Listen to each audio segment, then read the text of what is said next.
Hi, I'm Scott. Welcome to the Tall Woodworker. In this video, I set out to build the most compact shop vac two-stage dust collector cart I can. Stick around, I'll show you how I build this.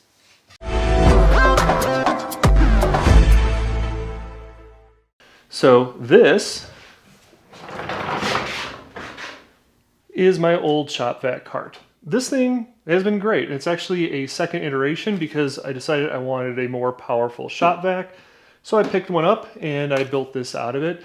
And you've probably seen this in several videos. It's a simple solution, but it's big. I mean, the footprint of this is about 23 inches this way, 25 inches this way, and it stands about 5 feet tall. And that right now it doesn't even have the hose connecting the separator from the shop vac.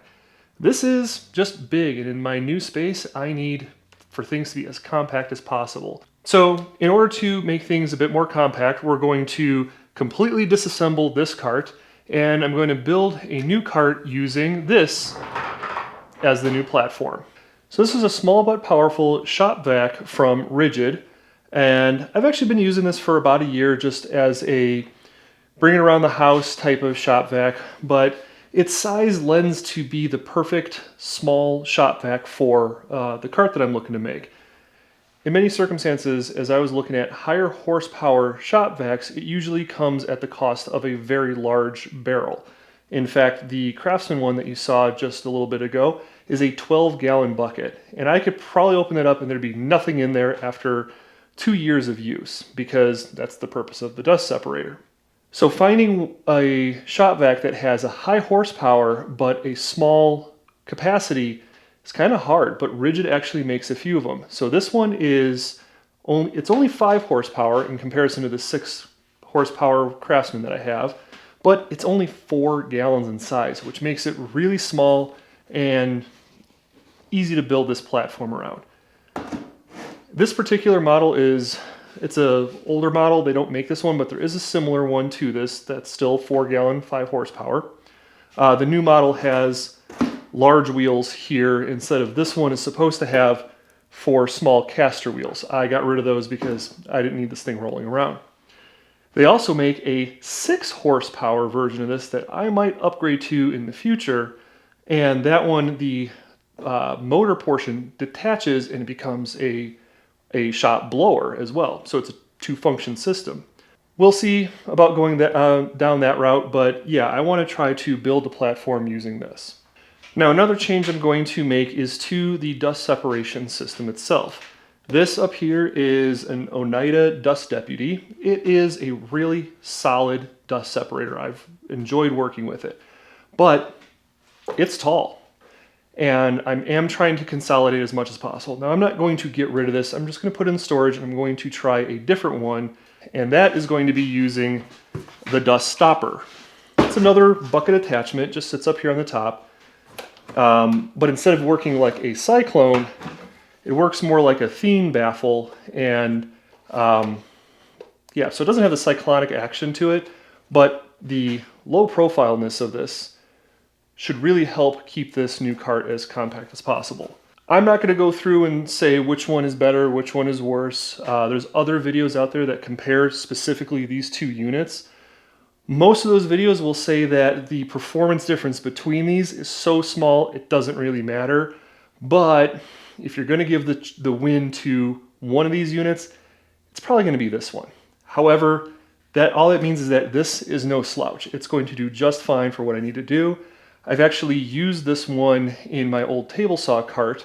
It's worked great there. I also used to use one of these with my planer, just hooked up the blower portion of it to here, and it ran perfectly fine. So I'm confident in using this one, but I'm going to keep this one around just in case. Also, in an effort to not bring more stuff in here than I need to, I'm going to reuse as much of this old cart as I possibly can in the new cart. Let's get to disassembling this and start building something new for the new platform.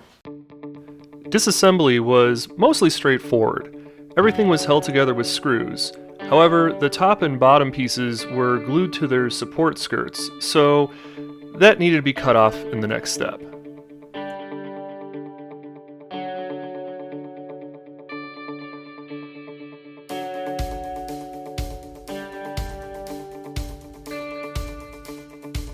The top and bottom were way bigger than I needed, so to make taking these side skirts off easier, I just set my table saw fence for a little bit more than 1/4 inch and passed it around all 4 sides. I pretty much end up doing the exact same thing with the top piece, first with the overhang and then to the skirts. And now I can trim off the plywood that remains on those skirts and get these cut up to size. This is one of those instances where using the item to take measurements is far better than using a measuring tape. So I place the side skirts where I want them to go, and it gives me the ability to measure out where I want to make my first cut.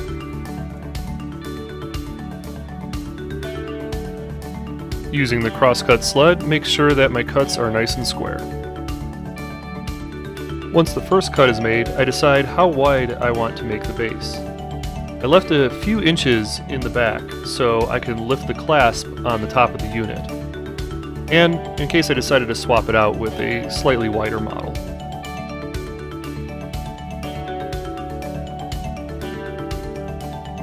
Now, since the top and bottom both need to be the same size, I simply transfer the dimensions to the top piece and then make the necessary cuts. Now, on my old cart, the bucket barely fit into the hole, but in this cart, I want the bucket to fit completely inside.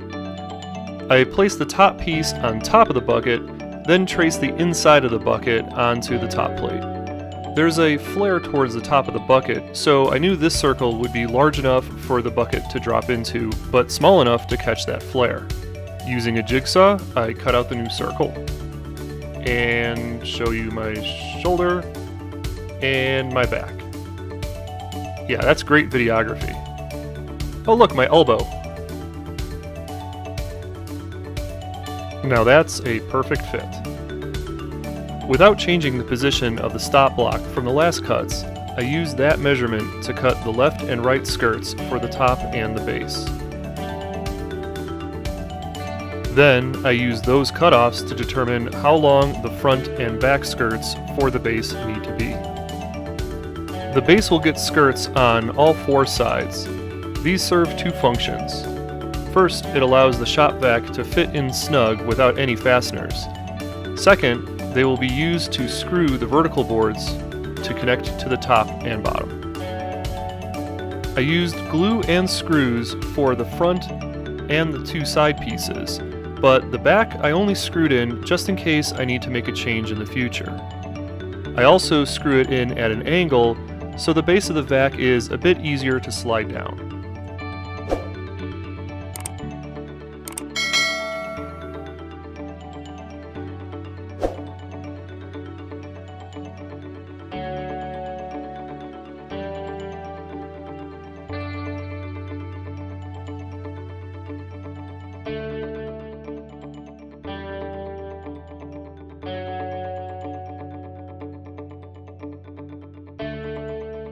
For the top of the cart, I got a bit smarter and preset the screws first.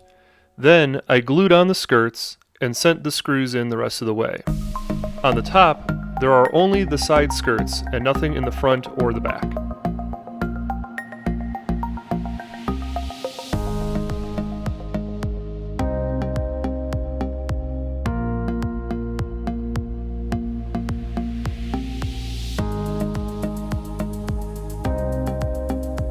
When I went to measure how tall I needed to make the legs that joined the top and the bottom, I wanted the bucket to sit just above the vacuum. Turns out the original legs were the perfect length, so I could just screw them in. Even though the legs are the same size as before, because the bucket sits all the way in the hole and not just barely, the height of the cart still ended up being significantly shorter.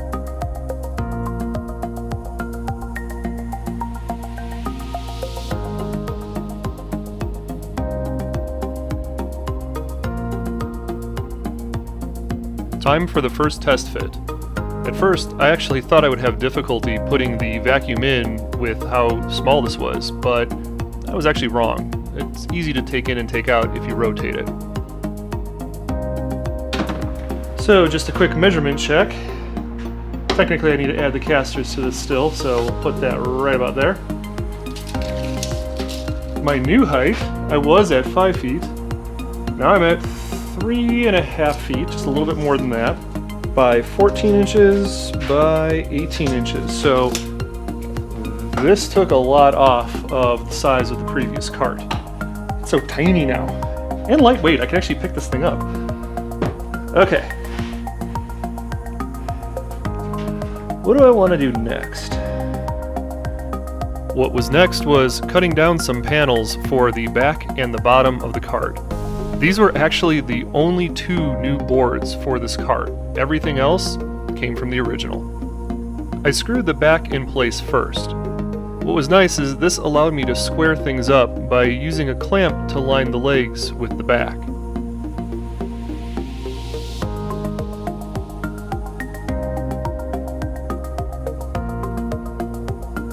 Next, I can measure how long I wanted the bottom to be. Since eventually I want to add storage to the back, I want to make sure that the wheels extend out further than just the base plate currently. I've seen plenty of people make carts that would topple over because the wheels can't support the center of gravity.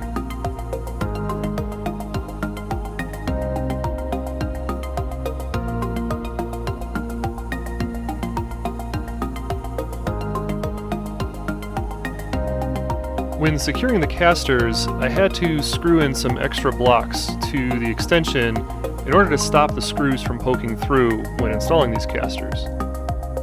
The casters that were on the front, though, I just screwed those right into the frame. Sorry I keep blocking the camera here. I'm doing a really bad job of this.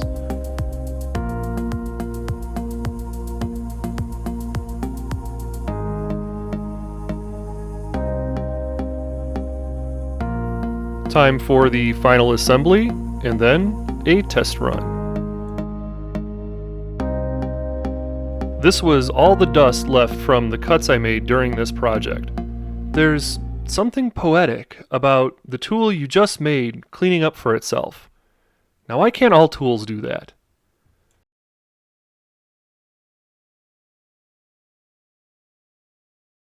Alright, for a version 1 of this compact cart, I'm going to give it a B. Yeah. It's not perfect. There's definitely some things I'm going to improve on this. We'll cover that in another video, but I at least needed to get some form of shop vac, dust collection setup going, and we're going to move forward from here. Basically, what I want to do is attach a power strip to this thing. I had one of those in my previous build. It's really nice because then I can plug in whatever I need to directly into here. Shop vac also plugs in, and that's just one cord that I have to plug in. So another thing I want to do is take advantage of the blank space back here. I left this blank for a reason, and I might put some of the shop vac accessories back here, but I also had an idea of mounting a few tools that I would typically use with this cart, such as a random orbital sander or something else like that. Just because, well, why not? The more I can use any type of surface, the better, especially in a small compact shop. Really happy with the way that this turned out. Take a look at what it collected out there. Now, unfortunately, I have a bag in the vacuum, so anything that passed through here and went to the vacuum, I can't show you because it's in a bag. But